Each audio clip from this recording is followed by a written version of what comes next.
ಗಾಡಿಗಳು ಆಚೆ ಬರ್ಬೇಕಾದ್ರೆ ಪಕ್ಕದಲ್ಲಿ ಎಕ್ಸಾಕ್ಟ್ ಆಗಿ ನ್ಯಾಷನಲ್ ಹೈವೇ ಇದೆ. ನ್ಯಾಷನಲ್ ಹೈವೇ ಪಕ್ಕದ ಸರ್ವಿಸ್ ರೋಡ್ ಫುಲ್ ಡೌನ್ ಇರೋದ್ರಿಂದ ವೆಹಿಕಲ್ಸ್ ಬಹಳ ಫಾಸ್ಟ್ ಆಗಿ ಬರುತ್ತೆ. ನಾವು ಡಿಪೋ ಇಂದ ಆಚೆ ಬರ್ಬೇಕಾದ್ರೆ ಈ ಕಡೆ ಈ ರೋಡ್ ಪೂರ್ತಿ ವೆಹಿಕಲ್ಸ್ ಅದು ಅಂಗಡಿ ಮಳಿಗೆಗಳು ಮಾಡಿಟ್ಟಿದ್ದಾರೆ. ಈಗ ಬಂದಾಗ ಆಚೆ ಬಂದ ತಕ್ಷಣ ಏನ್ ಮಾಡ್ತಾರೆ, ಫುಲ್ ಫಾಸ್ಟ್ ಅಲ್ಲಿ ಇರ್ತಾರೆ, ಗಾಡಿಗಳು ನೋಡಲ್ಲ, ಆಕ್ಸಿಡೆಂಟ್ಗಳಾಗ್ತವೆ. ಆ ಉದ್ದೇಶಕ್ಕೋಸ್ಕರ ನಗರಸಭೆಗೆ ಹೋಗಿ ಆಯುಕ್ತರಿಗೆ ಬಂದಿದ್ದೀವಿ. ಮೌಖಿಕವಾಗೂ ಸಮೇತ ಕೊಟ್ಟು ಬಂದಿದ್ದೀವಿ. ಕೊಟ್ಟು ಆಗಲೇ 20 ದಿವಸ ಆಯ್ತು. 20 ದಿವಸ ಮೌಖಿಕ ಆಗೈತೆ, ಮತ್ತೆ ಲಿಖಿತವಾಗೂ ಕೊಟ್ಟು ಬಂದಿದ್ದೀವಿ. ಕೊಟ್ಟು ಬಂದ್ರೆ ಆಯುಕ್ತರು ಆಯ್ತು, ನಾನು ಇದ್ರ ಬಗ್ಗೆ ಕ್ರಮ ತಗೊಂತೀನಿ ಅಂತ ಹೇಳಿ ಇದುವರೆಗೂ ಯಾವುದೇ ಕ್ರಮ ತಗೊಂಡಿಲ್ಲ. ಆ ಉದ್ದೇಶಕ್ಕೋಸ್ಕರ ನಾವು ಇವಾಗ ಲೈವ್ ಮುಖಾಂತರ ತಿಳಿಸ್ತಾ ಇದ್ದೀವಿ. ಇದು ಬಹಳ ಸಮಸ್ಯೆ ಆಗ್ತದೆ. ಈಗ ಬರ್ತಾ ಇರ್ತಕ್ಕಂಥ ಪ್ರಯಾಣಿಕರಿಗಾಗಿರ್ಬೋದು ಅಥವಾ ನಮ್ಮ ಘಟಕದ ಚಾಲಕರಿಗಾಗಿರ್ಬೋದು ಬಹಳ ತೊಂದರೆ ಆಗುತ್ತೆ. ವೆಹಿಕಲ್ಸ್ ಅಷ್ಟೇ ಈ ಸೈಡಲ್ಲಿ ಏನಿದೆ ಈ ಓಟ್ಗಳು ಪೂರ್ತಿ ತೆಗಿಯೋದ್ರಿಂದ ಈ ಸಮಸ್ಯೆ ಬಗೆಹರುತ್ತೆ. ಜೊತೆಗೆ ಈ ವೆಹಿಕಲ್ಸ್ ಆಕ್ಸಿಡೆಂಟ್ ಆಗೋದು ತಪ್ಪುತ್ತೆ ಅಂತ ಹೇಳಿ ಈ ಮುಖ ಮನವಿ ಮಾಡ್ತೀವಿ. ಆಯ್ತು, ಏನು ರಿಪ್ಲೈ ಹೇಳಿದ್ದಾರೆ, ಇನ್ನು 10-15 ದಿವಸದೊಳಗಡೆ ನಾನು ನಿಮ್ಗೆ ಇದ್ರ ಬಗ್ಗೆ ಕ್ರಮ ತಗೊಂತೀನಿ ಅಂತ ಹೇಳಿದ್ರು. ಬಟ್ ಇದುವರೆಗೂ ಯಾವುದೇ ಕ್ರಮ ತಗೊಂಡಿಲ್ಲ. 15ರಿಂದ 20 ದಿವಸ ಆಗಿದೆ ಅರ್ಜಿಗಳು, ಇನ್ನು ಏನು ಬಂದಿಲ್ಲ ಅದ್ರ ಬಗ್ಗೆ.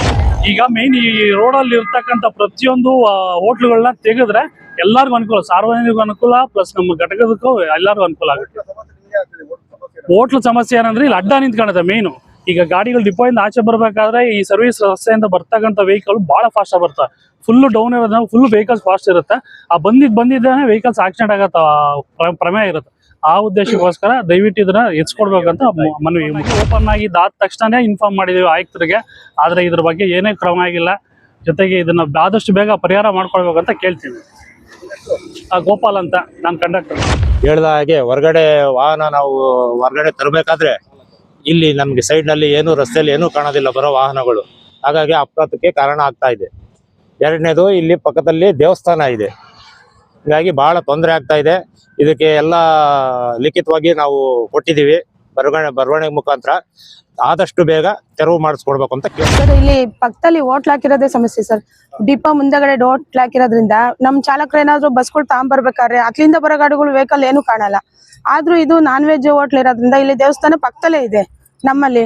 ಅದರಿಂದ ನಮ್ಗೆ ಏನಾದ್ರು ಒಂದು ತೊಂದರೆ ಆಗ್ತಿದ್ಯೇನೋ ಅನ್ನೋದು ನಮ್ಮ ಅನುಭವ ಸರ್. ಅವರು ಬಗ್ಗಿ ನೋಡ್ಕೊಂಡು ಆಚೆ ನೋಡ್ಕೊಂಡು ವಾಹನಗಳು ಆಚೆ ತರಕ್ ಆಗೋದಿಲ್ಲ. ಈ ನಾವು ಹಿಂದೆ ಇರ್ತೀವಿ, ಪಕ್ಕ ಬರೋ ಗಾಡಿಗಳ್ನು ಬೇಗ ನೋಡಕ್ ಆಗಲ್ಲ. ಅವೆಲ್ಲ ಸಮಸ್ಯೆ ಆಗ್ತಿದಾವೆ ಸರ್. ಬಹಳ ಸತಿ ಹೇಳಿದೀವಿ ಅವ್ರಿಗೆ, ಹೇಳಿದ್ರು ಅವ್ರು ಏನು ಆನ್ಸರ್ ಕೊಡ್ತಿಲ್ಲ ಸರ್ ನಮ್ಗೆ. ಅದನ್ನ ಆಯುಕ್ತರಿಗೆಲ್ಲ ಬರ್ಕೊಟ್ಟಿದೀವಿ. ಈಗ ಆದಷ್ಟು ಬೇಗ ಇವನ್ನೆಲ್ಲ ತೆರವುಗೊಳಿಸಿದ್ರೆ ಒಳ್ಳೇದು ಸರ್ ನಮ್ಗೆ. ಬೇಡ ಸರ್, ಅವಿಂದ ತೊಂದರೆ ಆಗ್ತಿದಾವೆ. ಮತ್ತೆ ಏನಾದ್ರು ಒಂದ್ ಅಪಘಾತ ಆದ್ರೆ ತುಂಬಾ ತೊಂದರೆ. ಹೋಟ್ಲು ಇರೋದ್ರಿಂದ ನಮ್ಗೆ ಪ್ರಾಬ್ಲಮ್ ಆಗ್ತಾ ಇರೋದೇನಂದ್ರೆ ಸಾಯಂಕಾಲ 6 ಗಂಟೆ ನಂತರ ಡೀಸೆಲ್ಗೆ ಎಲ್ಲ ವೆಹಿಕಲ್ ಒಂದೇ ಸರಿಗೆ ಬರ್ತವೆ. ಹಂಗಾಗಿ ಬಹಳ ದೊಡ್ಡ ಪ್ರಾಬ್ಲಮ್ ಆಗಿದೆ. ಇಲ್ಲಿ ಟ್ರಾಫಿಕ್ ಪ್ರಾಬ್ಲಮ್ ಆಗುತ್ತೆ. ಲಾಸ್ಟಿಗೆ ಬೆಳಗ್ಗೆ ಮಾರ್ನಿಂಗ್ ಗಾಡಿ ತೆಗಿಬೇಕಾದ್ರೆ ನಮ್ಮ ಡ್ರೈವರ್ ಕಂಡಕ್ಟರ್ಗೆ ಆ ಕಡೆ ಡೈರೆಕ್ಷನ್ ಹೇಳಕ್ ಬರಲ್ಲ, ಈ ಕಡೆ ಡ್ರೈವರ್ಗೆ ಈ ಕಡೆ ಎಕ್ಸ್ಪ್ರೆಸ್ ಗಾಡಿಗಳು ಗೊತ್ತಾಗಲ್ಲ. ಬೈ ಆಕ್ಸಿಡೆಂಟ್ ಅಲ್ಲಿ 2-3 ಗಾಡಿ ಆಕ್ಸಿಡೆಂಟ್ ಆಗಿದಾವೆ.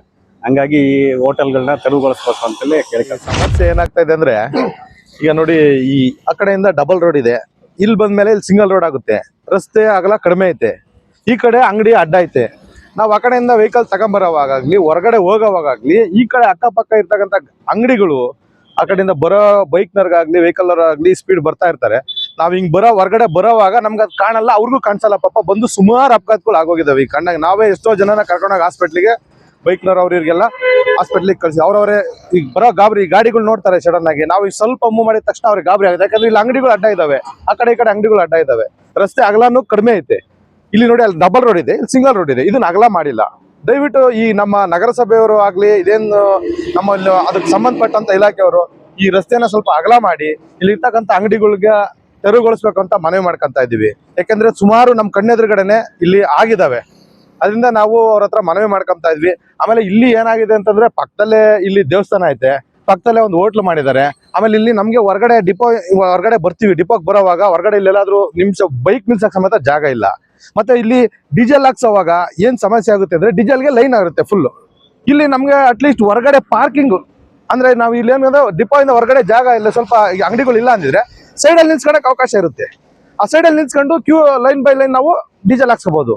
ಈ ಸಾಯಂಕಾಲ ಟೈಮ್ ನೀವು ನೋಡ್ಬೋದು, ನೀವು ಈ ಕಡೆ ಗಮನಿಸಿ, ಸಂಜೆ ಟೈಮ್ ನಾವು ಡೀಸೆಲ್ಗೆ ಹೋಗೋವಾಗ ಇಲ್ಲಿ ಸುಮಾರು ವೆಹಿಕಲ್ಗಳು ಜಾಮ್ ಆಗುತ್ತೆ, ಬೇರೆಯವ್ರಿಗೆ ಹೋಗೋಕೆ ತೊಂದರೆ ಆಗುತ್ತೆ. ಯಾಕೆ ತೊಂದರೆ ಆಗ್ತೈತೆ ಅಂದ್ರೆ, ಇಲ್ಲಿ ಸೈಡಲ್ಲಿ ಏಕ ಅಂಗಡಿಗಳು ಇಟ್ಕೊಂಡಿರೋದ್ರಿಂದ ಸೈಡ್ಗೆ ಹೋಗಕ್ಕೆ ಜಾಗ ಇಲ್ಲ. ನಮ್ಗೆ ಸೈಡ್ಗೆ ಹೋಗಕ್ಕೆ ಜಾಗ ಇಲ್ಲ, ರೋಡಲ್ಲೇ ನಿಲ್ಸ್ಬೇಕಂತ ಪರಿಸ್ಥಿತಿ ಆಗೈತೆ. ಅದರಿಂದ ಈಗ ಜನಗಳು ಏನ್ ಮಾಡ್ತಾರೆ, ಸಂಜೆ ಪಾಪ ಬೈಕ್ ಅವ್ರಿಗೆ ಮೊಬ್ಗತ್ಲಾಗಿರುತ್ತೆ, ಬೆಳಗ್ಗೆ ಟೈಮ್ ಆಗಲಿ ಸಂಜೆ ಟೈಮ್ ತುಂಬಾ ಟ್ರಾಫಿಕ್ ಸಮಸ್ಯೆ ಆಗ್ತಾ ಇತ್ತು ಇಲ್ಲಿ.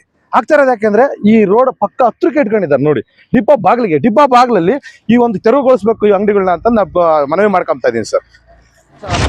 ಒಂದು ತೆರವುಗೊಳಿಸ್ಬಿಟ್ಟು ಒಂದು ಒಳ್ಳೆಯದ ನಮ್ಗೆ ಇದ್ ಮಾಡ್ಕೊಡ್ಲಿ ಅಂತ ನಾನು ಬೇಡ್ಕೊಂತ ಇದ್ದೀನಿ. ಈ ಸಮಸ್ಯೆನ ನಾವು ಮೌಖಿಕವಾಗಿ ಫಸ್ಟ್ ಸಿರಾ ನಗರಸಭೆ ಆಯುಕ್ತರಿಗೆ ನಾವು ಮೌಖಿಕವಾಗಿ ಹೇಳಿದ್ವಿ. ಅವ್ರು ಯಾಕೋ ಅದನ್ನ ಕಾರ್ಯರೂಪಕ್ಕೆ ತಗೊಂಬರ್ಲಿಲ್ಲ. ಮತ್ತೆ ಎಲ್ಲ ಇಲ್ಲಿ ಸಮಸ್ತ ನೌಕರರು ಏನ್ ಲಿಖಿತವಾಗಿ ಕಂಪ್ಲೇಂಟ್ ಬರೆದು ಪೌರಾಯುಕ್ತರಿಗೆ ಕೊಟ್ಟಿದ್ದೀವಿ, ಎಲ್ಲರೂ ಸಹಿ ಮಾಡಿ. ಅವತ್ತು ನಾಮಕಾವಸ್ಥೆಗೆ ಪೌರಾಯುಕ್ತರು ಏನ್ ಮಾಡಿರೋ ಇಲ್ಲಿ ಕಳ್ಸಿದ್ರು, ಒಬ್ರಿಗೆ ಕಳಿಸಿ ನಾಳೆ ಎಲ್ಲ ರಿಮೂವ್ ಮಾಡಬೇಕು, ಇಲ್ಲಾಂದ್ರೆ JCB ತಗೊಂಬಂದು ಎಲ್ಲ ಹೊಡೆದಾಕ್ತಿವಿ ಅಂತ ಹೇಳಿದ್ರು. ಬಟ್ ಈ ಕೊಟ್ಟಾಲೆ 15-20 ದಿನ ಆಗ್ತಾ ಬಂತು, ಏನು ಆಕ್ಷನ್ ತಗೊಳ್ತಾ ಇಲ್ಲ.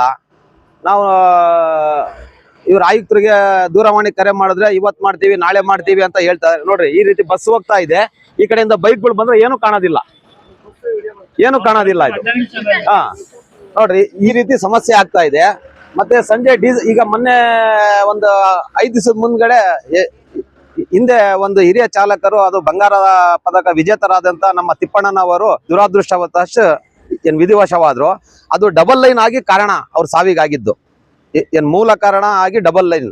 ಅದು ಡಬಲ್ ಲೈನ್ ಆಗೋದಕ್ಕೆ ಕಾರಣ ಇಲ್ಲೇನ್ ಫುಟ್ಪಾತ್ ಅಲ್ಲಿ ಅಂಗಡಿಗಳು ಇಟ್ಟಿದಾರ, ಅದಕ್ಕೋಸ್ಕರ ಡಬಲ್ ಲೈನ್ ಆಗ್ತಾ ಇರೋದು. ಇಲ್ಲೆಲ್ಲ ಜಾಗ ಇದ್ದಿದ್ರೆ ಯಾರು ಡಬಲ್ ಲೈನ್ ಮಾಡ್ತಿರ್ಲಿಲ್ಲ, ಆರಾಮಾಗೆಲ್ಲ ಗಾಡಿಗಳು ನಿಲ್ಸ್ಕೊಂಬರು. ಮಾಮೂಲಿ ಸಿಂಗಲ್ ಲೈನ್ ಇರೋರು ಅವ್ರದ್ದು ಏನ್ ಸಾವು ಆಗ್ತಿರ್ಲಿಲ್ಲ ಅಂತ ನಮ್ಮ ಅನಿಸಿಕೆ. ಇಲ್ಲಿ ನೋಡಿ, ಇಲ್ಲೇ ಗಣೇಶನ ದೇವಸ್ಥಾನ ಇರೋದು, ಇಲ್ಲಿ ಒಂದು ಮಾಂಸದ ಅಂಗಡಿ ಹೋಟೆಲ್ ಮಾಡ್ತಾ ಇರೋದು. ಇದು ಗಣೇಶನ ದೇವಸ್ಥಾನ ಪಕ್ಕ ಇದ್ರೆ ಅದು ಡಿಪೋಗಾಗ್ಲಿ ಮತ್ತೆ ಅಲ್ಲಿ ಕೆಲಸ ಮಾಡ್ತಾ ಇರೋ ನೌಕರರಿಗೆ ಶ್ರೇಯಸ್ಸಲ್ಲ, ಅದು ಏನ್ ಒಳ್ಳೇದು ಅಲ್ಲ. ಅದರಿಂದ ಏನೇನೋ ಅನಾಹುತಗಳು ನಡೀತಾ ಇದಾವೆ, ಈಗಲೂ ನಡೀತಾ ಇದಾವೆ. ಇದು ಮುಂದೆ ನಡಿಬಾರ್ದು. ಅದು ಹಂದಿ ಮಾಂಸದ ಹೋಟೆಲ್, ಅದು ಒಳ್ಳೇದು ಅಲ್ಲ, ಶ್ರೇಯಸ್ಸು ಅಲ್ಲ ನಮ್ಗದು. ಅದಕ್ಕೋಸ್ಕರ ಅದನ್ನ ನಗರಸಭೆ ಆಯುಕ್ತರು ಮತ್ತೆ ನಗರಸಭೆ ಅಧ್ಯಕ್ಷರು ಇದನ್ನ ಬೇಗ ಬಂದು ಇದನ್ನ ತೆರವುಗೊಳಿಸಬೇಕಾಗಿ ನಮ್ಮ ಸಮಸ್ತ ಸಿರಾ ಘಟಕದ ನೌಕರರ ವತಿಯಿಂದ ಕಳಕಳಿಯಾಗಿ ಮನವಿ ಮಾಡ್ಕೊಳ್ತಾ ಇದ್ದೀವಿ. ಸರ್, ನಾವು ಪದೇ ನಾವು ಹೋಗಿ ಮನವಿ ಕೊಡೋದಕ್ಕೆ ಆಗೋದಿಲ್ಲ. ಯಾಕಂದ್ರೆ ಎಲ್ಲರೂ ಕೆಲಸ ಮಾಡೋಂತಾರು, ಇಲ್ಲಿ ನಮ್ಗೆ ಅಷ್ಟೊಂದು ಟೈಮು ಇರೋದಿಲ್ಲ. ಈಗಾಗಲೇ 15-20 ದಿನ ಆಗಿದೆ ನಮ್ಮ ನಗರಸಭೆ ಆಯುಕ್ತರಿಗೆ ಅವ್ರಿಗೆಲ್ಲ ಹೇಳಿ. ಈಗ ನೆಕ್ಸ್ಟ್ ನಾವೊಂದ್ 2-3 ದಿನ ಟೈಮ್ ಕೊಡ್ತೀವಿ ಅವ್ರಿಗೆ.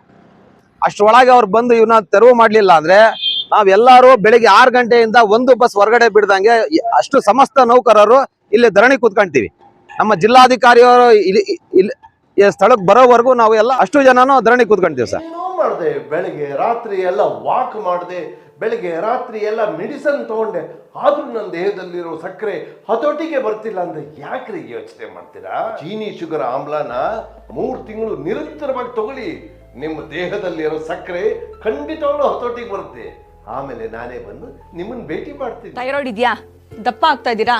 ಥೈರಾಯ್ಡ್ನ ಹೇಗೆ ರಿವರ್ಸ್ ಮಾಡ್ಬೇಕು ಅಂತ ಗೊತ್ತಾಗ್ತಾ ಇಲ್ವಾ? ಥೈರಾಯ್ಡ್ ಮೆಡಿಸಿನ್ಸ್ ತಗೊಂಡು ಅದ್ರ ಸೈಡ್ ಎಫೆಕ್ಟ್ಸ್ ಇಂದ ಇನ್ನಷ್ಟು ದಪ್ಪ ಆಗ್ತಾ ಇದ್ದೀರಾ? ಹಾಗಿದ್ರೆ ಇದಕ್ಕೆ solution Genie Slim. Thyroid medicines ತಗೊಳ್ಳೋದ್ರಿಂದ ಥೈರಾಯ್ಡ್ ಹಾರ್ಮೋನ್ಸ್ ನ ಬ್ಯಾಲೆನ್ಸ್ ಮಾಡಬಹುದು, ಆದ್ರೆ ಥೈರಾಯ್ಡ್ ಅನ್ನ ರಿವರ್ಸ್ ಮಾಡೋದಕ್ಕಾಗೋದಿಲ್ಲ. ದಪ್ಪ ಆಗ್ತಿರೋದನ್ನ ಸಣ್ಣ ಆಗೋದಕ್ಕೂ ಸಹಿತ ನಮ್ ಜೀನಿ ಸ್ಲಿಮ್ ಹೆಲ್ಪ್ ಆಗುತ್ತೆ. ಥೈರಾಯ್ಡ್ ನ ರಿವರ್ಸ್ ಮಾಡಿ ಹೆಲ್ದಿಯಾಗಿ ಸಣ್ಣ ಆಗಿಡೋದಕ್ಕೆ ಜೀನಿ ಸ್ಲಿಮ್ ಅಲ್ಲಿರುವಂತಹ ನ್ಯೂಟ್ರಿಯೆಂಟ್ಸ್ ದೇಹಕ್ಕೆ ಬಹಳಷ್ಟು ಹೆಲ್ಪ್ಫುಲ್. ಸೊ ಜೀನಿ ಸ್ಲಿಮ್ ನ ಯೂಸ್ ಮಾಡಿ ಆರೋಗ್ಯವಾಗಿರಿ, ಯಾಕಂದ್ರೆ ಆರೋಗ್ಯವೇ ಭಾಗ್ಯ.